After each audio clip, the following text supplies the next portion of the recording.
Лев Сергеевич и Татьяна жили в городе. До выхода на пенсию Лев Сергеевич работал инженером в местном предприятии, а Татьяна работала учителем в одной из школ города. Они были примерной семьей и всегда поддерживали друг друга в трудные времена. В свободное время Лев Сергеевич увлекался рыбной ловлей. Он часто проводил выходные с друзьями у реки или озера, наслаждаясь природой и уловом. Татьяна же была творческой натурой. Она увлекалась живописью и часто посещала художественные выставки. Она также занималась йогой и медитацией, чтобы сохранить свое здоровье и гармонию души. В один из дней Татьяна, возвращаясь домой, попала под колеса пьяного лихача. Когда переходила дорогу, она погибла на месте. Лев Сергеевич трудно пережил потерю супруги и через несколько месяцев переехал на дачу за городом. Там они создали свою маленькую ферму, где выращивали овощи и фрукты. Они также завели несколько животных: корову, кур и кроликов. Лев Сергеевич выглянул в окно. Вроде никого, но Снежок забеспокоился, а значит, надо проверить. Алабаи, умные собаки, никогда не лают просто так. В раннем весеннем утре, казалось, не было никакой опасности.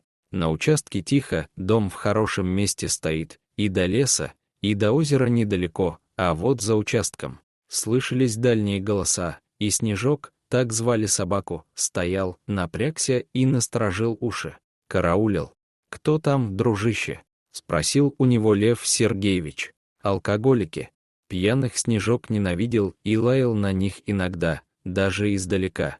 О цепном псе пенсионера, живущего на улице, знал весь окрестный неблагополучный элемент и даже под страхом смерти на участок бы не сунулся. И гавкает, надоело уже это слушать. Послышался визгливый голос, и над забором возникло перекошенное лицо соседки. «Когда ты уже собаку свою заткнешь? Спать невозможно». «Так вы ведь и не спите», — возразил Лев Сергеевич. «Ишь, умный какой, указывать мне будет, что делать. Пса своего заткни лучше». И голова исчезла. Лев Сергеевич вздохнул. Будучи человеком интеллигентным, он старался с людьми не скандалить. «Ты, Лёва, иногда мягкий слишком, вот тебе на шею и садятся», — говорила, случалось, покойная жена Таня. Это была чистая правда. Ругаться с людьми Лев Сергеевич не умел и, что самое главное, не хотел, полагая, будто все вопросы можно решать переговорами. Частенько его система давала сбой, как в случае с соседкой. Раньше Лев Сергеевич собаку не держал.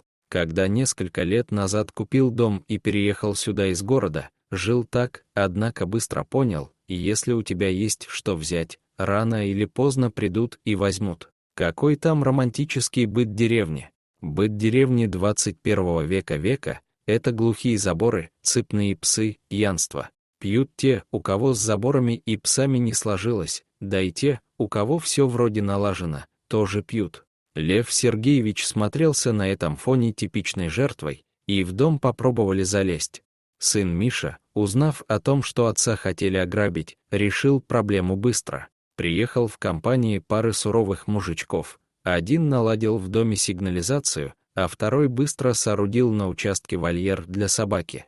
С заднего сиденья внедорожника Миша вытащил гигантский комок пуха, из которого настороженно смотрели карие глаза, и торжественно вручил отцу. «Держи, бать, будет тебе защита». Сейчас Снежку исполнилось 3 года. Алкоголики к участку не приближались, зато соседка Валентина страха не знала. Жила она, как и Лев Сергеевич, одна, животных ненавидела любой ненавистью, а потому на каждое гав Снежка разражалась гневной тирадой. Лев Сергеевич и объяснять пробовал, и подкупом не побрезговал, тортик презентовал. Тортик Валентина взяла, но ругаться не перестала. Следующим утром Лев Сергеевич по старой привычке проснулся рано. Он лежал в кровати и не мог понять, что не так. Казалось бы, все в порядке, занавески тронуты золотистым светом, обещающим хороший день, но... А потом пенсионер сообразил, цепь не звенит. Рано утром Снежок всегда совершал обход территории, и позвякивание цепи было таким же привычным элементом, как шум деревьев и пение птиц. Лев Сергеевич, как был, в пижаме, побежал на улицу. Снежок лежал у будки и не шевелился. Лев Сергеевич ощупал собаку, она дышала, и набрал номер сына. Миша приехал очень быстро. Вдвоем они загрузили Снежка во внедорожник и рванули к ветеринару, где и провели следующие несколько часов. Врачи буквально вытащили пса с того света. Пожилой усатый ветеринар мрачно сказал: «Еще часок бы, и все. А траву ему подкинули. Выясняйте, кто. А я тебе говорил, надо сразу камеры ставить». Ругался Миша по дороге обратно. Снежка пока оставили в клинике. «А ты неприлично, неприлично. Сейчас я сделаю тебе неприлично». И добавил уже тише: «Кто мог его отравить, как думаешь?» «Думаю, соседка». Лев Сергеевич снял и протер очки. Впервые в жизни ему не хотелось быть понимающим. Она его ненавидит. А алкаши ваши местные. А им то, что с того, что собаку отравят. В доме все равно сигнализация. Логично, согласился Миша. Значит, будем ловить на живца. Когда приехали, из-за забора возникла Валентина. «Где собачка-то ваша?» Ехидно поинтересовалась она. «Приболел, что ли?» «Живой», — отмахнулся Лев Сергеевич, как с сыном договорились. «Привезу через пару дней». Врач сказал, диета у него будет особая, нельзя ничего запрещенного есть, иначе помрет.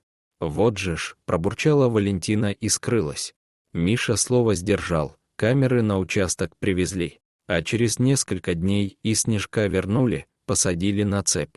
Пес был вялый, но Льву Сергеевичу радовался так, что чуть с ног не сбил. Миша приехал вместе с друзьями, и они засели в засаде. В основном, конечно, пиво пили, но и на камеры посматривали. Снежок бродил по территории, привычно позвякивая цепью. Через пару часов, когда сгустилась темнота, за соседским забором возникло движение. Что-то мелькнуло, и неподалеку от вольера упал какой-то кусок.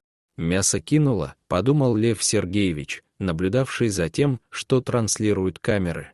Миша ринулся на улицу, за ним его приятели. Принесли, действительно, мясо, а потом отправились к соседке, от которой возвратились через полчаса. «Она?» — грустно спросил Лев Сергеевич. Сын кивнул. «Она. Надо же так собак не любить. Пакостная бабка. Я ей объяснил, что заявление мы сейчас напишем, но придержим. А ход ему дадут, если она попробует хоть раз еще в твою сторону или на Снежка посмотреть». «Спасибо», — пробормотал Лев Сергеевич. «Как странно. Человек, а хуже собаки».